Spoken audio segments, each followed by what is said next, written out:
Thank you, Saiful, for these very kind words. Good morning to you all.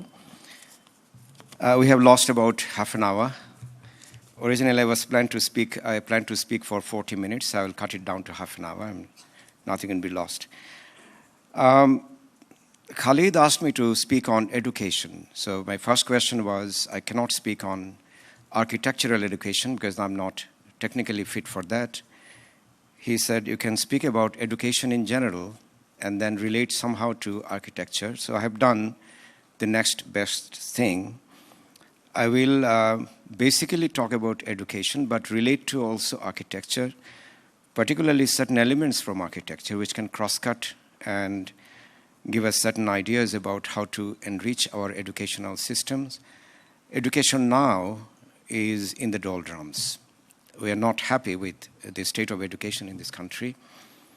And education next is always a possibility, and we'll be imagining that education next would be substantially paradigmatically different from education now. How to reach there, education next, in which we reimagine our education, reimagine our school system, is a big challenge, but we can, I believe, reach there, provided certain factors are in place.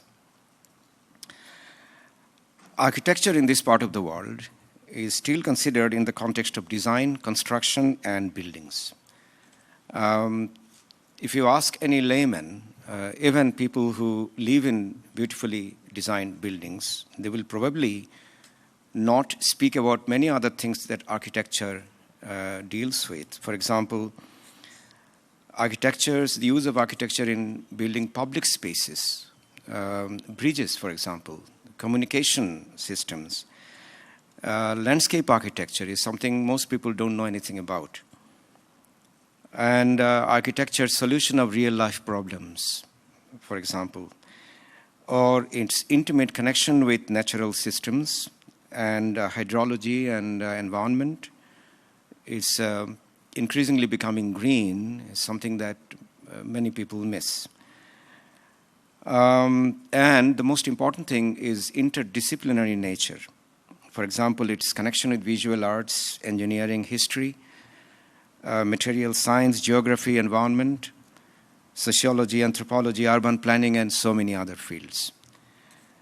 My connection with architecture has been established through cultural studies. I've been teaching this course in Dhaka University for ages, and as I started to deal with many of the cultural studies aspects like cities Saif talked about, I found that architecture is there to give a direction to many of the cultural studies elements that we deal with in the class. And now with the shift in architectural practices and discourses towards postmodernism, you have an entirely different field emerging. And so you are rethinking the built environment. Nowadays, I believe this is the catchword, is for humans and by humans and for human activities, which in other words means humanizing architecture, giving it a human face, making it once again very environment friendly, taking it to the people. And another criticism about architecture is that it only caters to the rich. And now with architecture going to, and in Sri Lanka, for example, I have seen the schools being designed by architects, primary schools in villages, and so different from schools everywhere, tells me that architecture can reach people's lives even in the grassroots. It doesn't have to be confined to the studios, are very highly, as you call, starchitects. You know, there is a name, Saif, is architects and starchitects. So not confined within the studios of starchitects, but can be given back to the people from where it basically derives its origin. The other thing, of course, is architecture doing is reviving community spirit. It is also creating a sense of play in place of serious purpose. You know, this building designs in which you have an element of play, changing the whole purpose of the design. And it's negating the increasing view that architecture is something which is static and sedate. The element of play has made architecture extremely interesting. And then, of course, the new architectural designs like fluid states, as lines between office, home, and leisure activities become blurred. You have the need for designing public and private spaces in a way in which the fluid states are maintained has become paramount. And then you have blended architectures, blended landscapes, creating spaces which less embodied energy and increasing low-impact mechanical and electrical systems. This is what I have seen abroad, architecture increasingly going towards that. So what do we get from this state of architecture now? First of all is the interdisciplinary nature, is going back to nature, is opening up nature as an aspect of architecture, not something out of which architecture derives, but something which embraces nature, is reimagining the relationship between built environment and the spirit of creation, the creativity itself. These are elements, for example, how do you create spaces? It's very interesting. Architecture is about filling up spaces and creating new spaces, in my opinion. So when you create a new creative space within yourself, outside yourself, you put an imprint on nature, which is not like of challenging it, but embracing it. Education can definitely, in our country, general education, I'm now shifting towards general education, can benefit from what I have said, what architecture is now embracing, and Architecture Next is showing the ways, all about rethinking and retrieving, for example, space for childhood. Cities are against children, generally speaking. Cities are supposed to be the most walkable places, but it's the least walkable place you will ever find. Cities remind me of a Foucauldian phrase, is carceral space. It's a space where you are imprisoned. And look at the gated communities. And in a few more years, we'll have a huge gated community near Dhaka. Gated communities are insular spaces which do not allow the intermixing of community and the inhabitants. Community is kept outside. And this incarceration of individuals away from their environment creates an artificial, let's say, cocoon. And architecture definitely should not go into that. If you revive community spirits, interaction between individuals, between community members, between races, ethnic groups, this is a must. Our education is missing that vision. It is sharply pointed towards a market. Education today is something which denies equal rights. It sounds rather odd, but let me tell you, equal rights to all the communities. We have about 35 ethnic groups in this country. At least 3 groups have their own mother tongues, and they cannot read anything in their mother tongues in schools. Now that's denial of the worst kind, in which you kill the spirit of creation in a child when the child does not have any resource to the mother tongue. If that is the case, then majority wins. If you are dealing with a majoritarian ethics, then that ethics is absolutely wrong.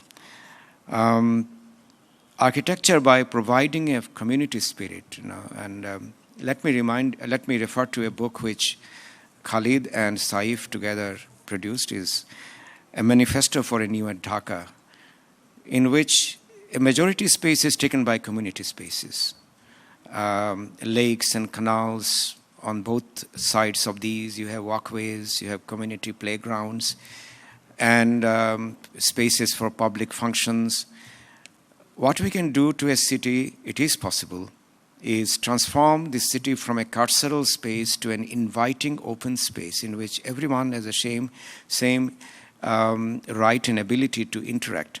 If that can be done, then our education can also be made very broad-based, in which everybody is welcome, and all languages are welcome, and all ethnic groups are welcome. Women and men have the same space and not separate spaces. Education now, in my opinion, doesn't have much creativity. It is based on rote learning.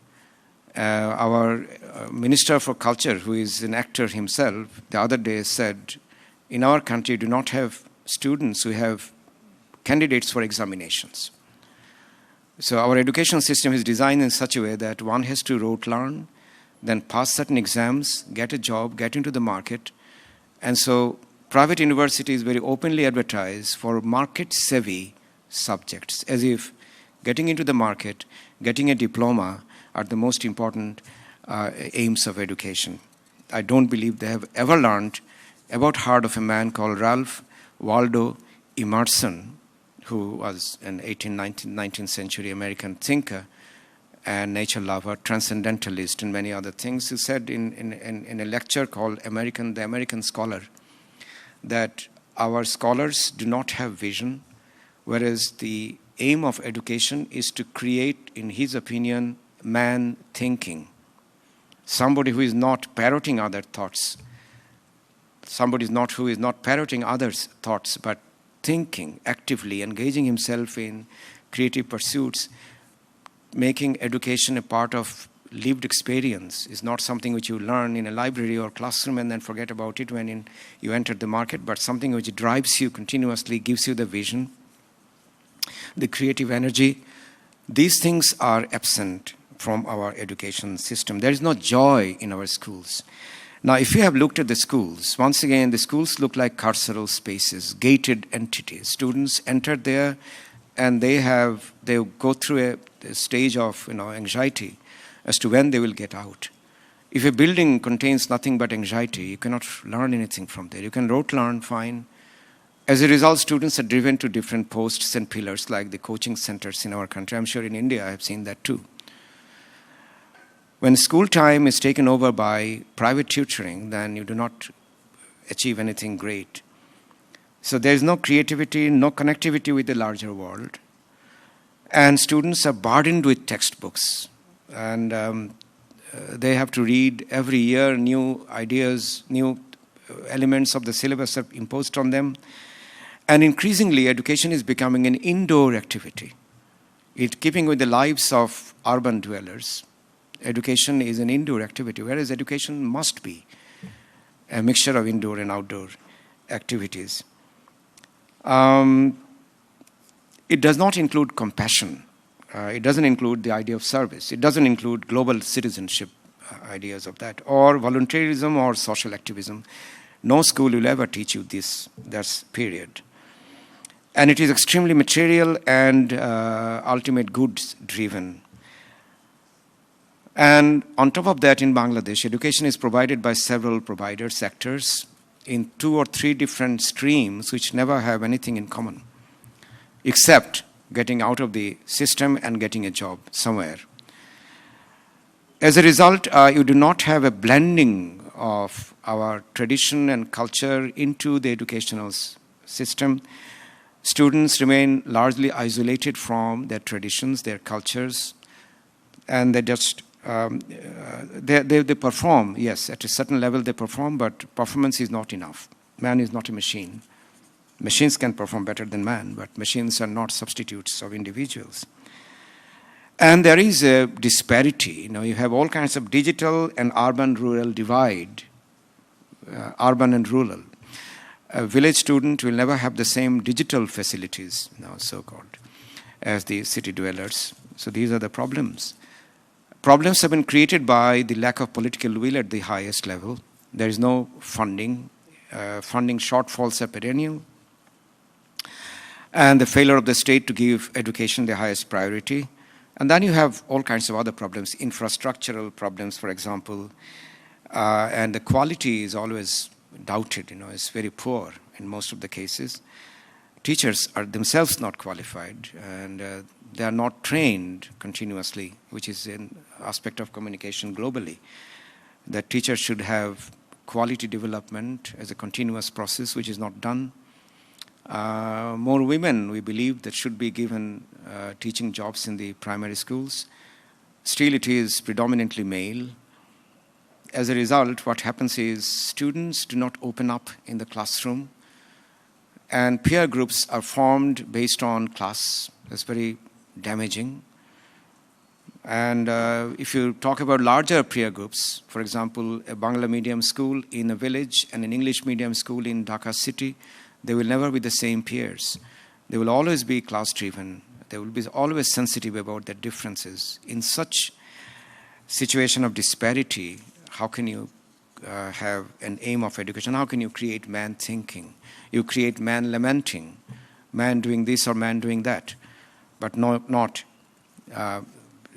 fulfilling their obligations. So what can you do next? And this is the last part of my deliberation. Factors of change. In my opinion, I have seen these are emerging in the last few years. There is a real need for education, and not the education of the kind which is provided now. People have become very global. You can go on YouTube and listen to lectures on any subject, from arithmetic to Emile Zola, on any given day, any given moment.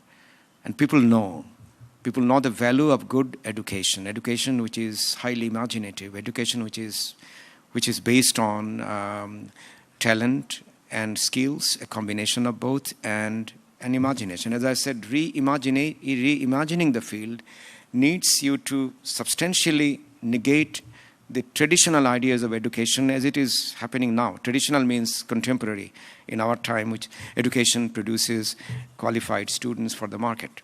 That has to be challenged, and that has to be completely forgotten. Education in the very old traditional sense, as Rabindranath Tagore has written in his Eastern University, is to create what the Renaissance always promoted, the complete man. Now, how did Tagore define the complete man? The complete man was one who knew about one's culture, was proficient in his or her education. He learned everything in his education, but also had picked up another language. So he was globally connected in terms of education traffic. He or she was somebody who knew about the capacities that individual possessed. Strength of the self, Atto Shakti. That was what Tagore always promoted. Students, if they don't believe they are capable of doing things, the sky is the limit. I can go and challenge myself. These are the things which go into the making of a complete man. And that is what Tagore has dreamed about in his Eastern University. The ideals, of course. And he had many other ideals, values, for example, community values, family values, individual aspirations, integrity. These things don't come so easily. But I believe an education system can build these values in a student if that education is open, friendly, and not given in carceral spaces. So these values, the needs are there. And as literacy pushes towards 100%, it will add its own dynamism to the demand market. The demand would be, give us that education which will make us global citizens. Give us that education which will make us Bengalis first and global citizens next. Give us that education which will make us think, feel, and be proud of our abilities. Give us that education which market will respect, but which will not respect market. Give us that education which will create complete man or woman. Man also includes women in us. These are the higher expectations. And as I go to schools, and one of the things I do always is visit schools in the villages. I sit with students. 2 months ago, I went to my village, which was very disadvantaged, waterlogged and everything. Now many things have opened. I sat with students, girls, speaking more than the boys. They're talking about their aspirations. One said she wants to be a pilot. I said, give her that education which makes her a pilot. Whether she flies or not is not important. But that education should be provided by the state. This is the higher expectation. Being a pilot is not at the end of everything. But this is the child's imagination. What I mean is, what a child imagines herself to be or himself to be, the state must present opportunities for that. Funding is there. Believe me, funding is there. It's not funding alone which can do everything. In Sri Lanka, the total expenditure in education is 1.7% of the GDP. In Bangladesh is about 2%. But in Sri Lanka, the society has a collective contribution to education.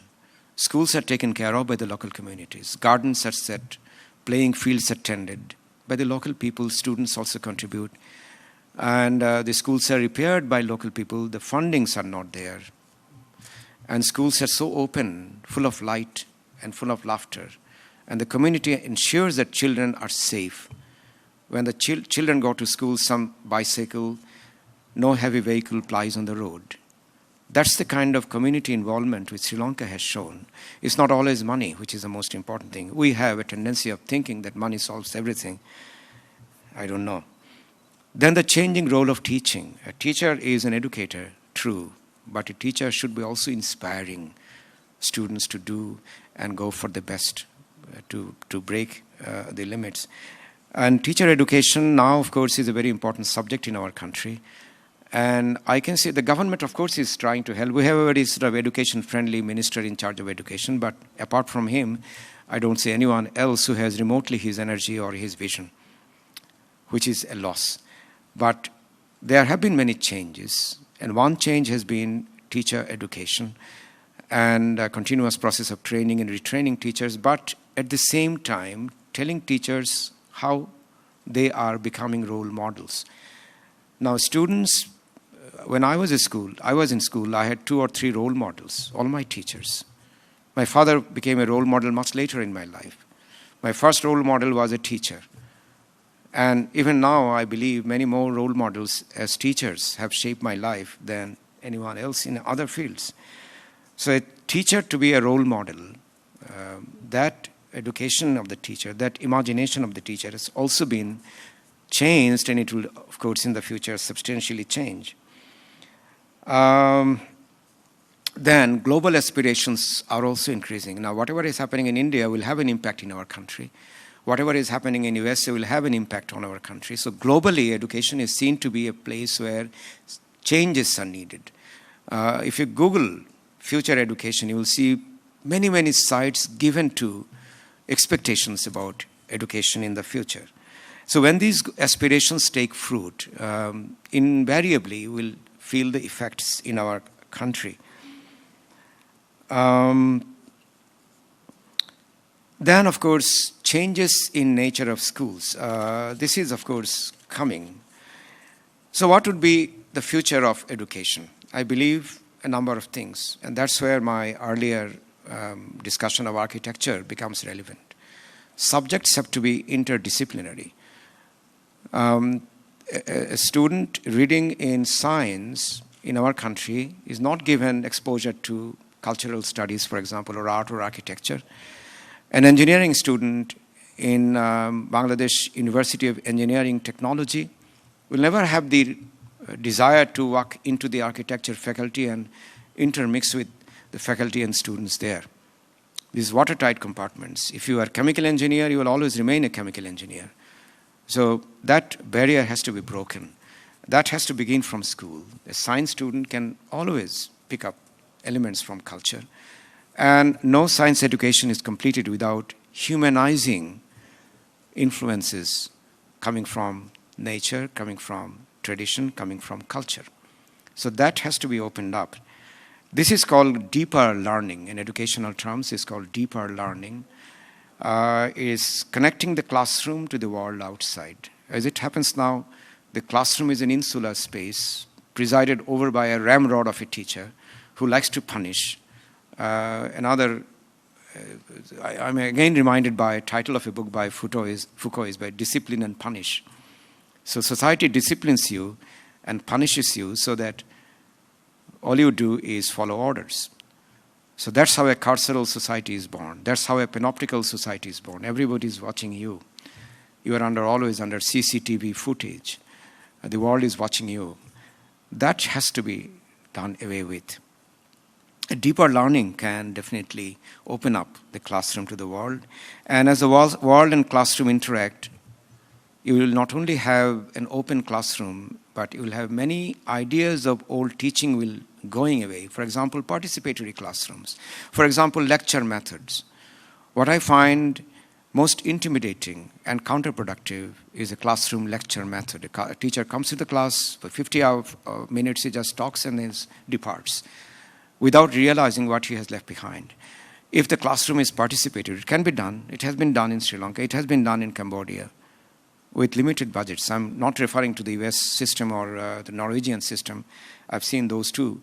But in Cambodia, for example, A classroom is a beautiful place. I went to a mathematics class, and the mathematics class began with a singing contest.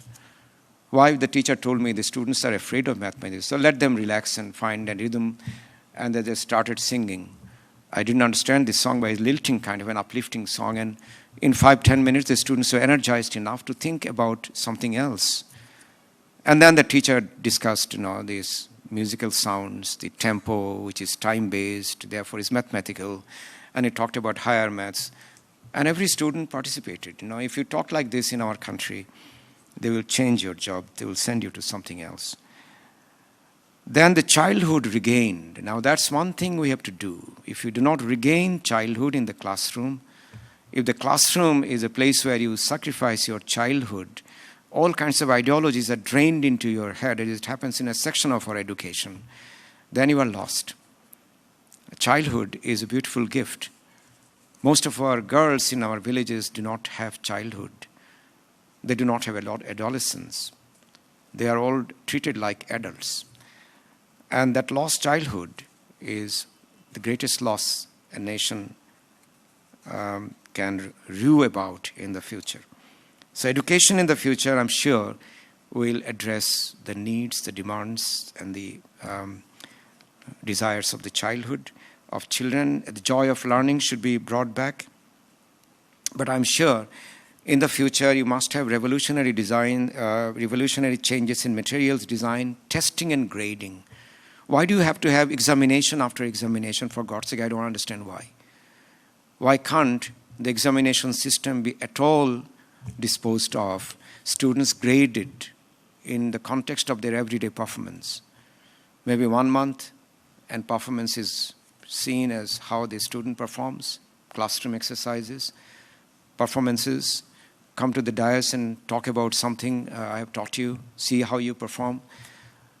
Grading in terms of imaginative encounter with the textbook, grading in terms of creativity, grading in terms of a student's awareness of environment, awareness of others. These things can be done, and let me assure you, many educationists are working to revive the spirit of joy in classroom and to do away with this very almost punitive system of testing and grading. And then, of course, blended learning, in which a student not only becomes a co-educator to his other students, you have peer groups. It works always best. In my limited capacity in my university, which is very crowded classroom, you have seen more probably, I won't even say the number. You'll be surprised how big classes I have to teach every week. But I have a smaller class, which is a tutorial class. And instead of lecturing, I make 2 groups, divide the subjects and ask them to teach each other. I'm just a facilitator. I just notice how they do it. And let me tell you how excellently they perform. When peers become educators of peers, everyone is everyone's educator. One knows something, the another one doesn't know. He or she fills up the information gap and then gives something new. And they challenge each other all the time. I send my students to art studios, exhibition galleries, ask them to learn from education galleries, and they come back and relate art with literature. And ultimately, they are the beneficiaries. And my involvement becomes less. I am more a facilitator than a classroom lecturer.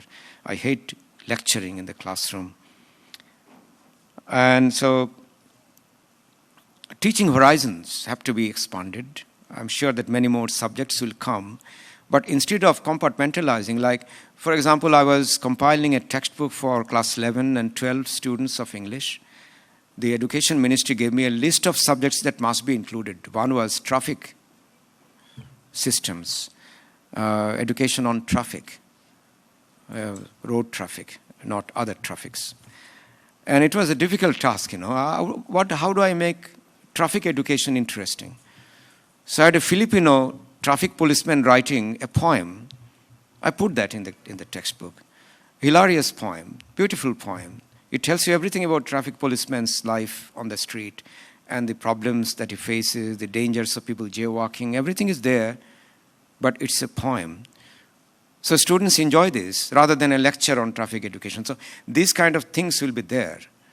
You have also, I also had to include lessons on proper eating, nutrition habits, and it was a huge problem finding material which will teach you ideal eating habits. So in my school, I read a short story by Somerset Maugham. It's called The Luncheon. I brought that. That tells you about a lady who is indulging in her own craze for food at others' expenses and becoming so obese in the end. It's kind of an ironic. It's a politically incorrect kind of a piece, but I liked it because of the irony, because of the laughter, because of the whole fun Somerset Maugham made. But in the end, students learn about the importance of diets. I don't know how much this has been successful, but I'm sure that you'll have many more of these subjects coming, and you must integrate all these into a frame in which arts and humanities and science and technology, engineering, they can all interplay and get from each other. Then there will be school pairings with the opening up of the internet and the availability of the Skype and other facilities. Schools can pair with other schools. Like Bangla University has a joint course given with a Swedish university. So teachers give lectures there on Skype, students pick up here, and teachers here also give lectures, and students there pick up everything, and it's a kind of a participatory thing because everybody can speak. So these pairings will give you a bigger horizon to deal with. Students will realize that they are linked with not simply students of this country, but other countries as well. And that can also be interesting. Ultimately, and these are my final words, as I look at architecture, what I see here is a new respect for environment, a new respect for connectivity, a new respect for example, hydrology, a new design idea in which you are not isolating yourself from other environment, but you are blending into the environment. You have a new respect for the human element, which is very important. And the idea that architecture only caters to the rich is dissipating, as you have architecture for the poor, for villages. You know, if you start building schools in villages as Sri Lankans do, with the local materials, making the school system attractive and joyful, I'm sure that architects can create an environment in which education would be very useful. My belief is that this is a country of change. It's a very restless country. It's a very young country. It's a very populated by young people. It's a very strongly self-conscious country. Last night's storm, some of you are thinking about it, is nothing. It's a ripple in the wind. Just wait for the big ones, the monster ones, which come, and then just reminds me of Shelley's vision, or to the west wind. And I believe that things will change, but there has to be an energy which the country will gather together and spend after education. With these few words, let me take my leave. And thank you all very much. And thank you, Khalid, and thank you, Saif.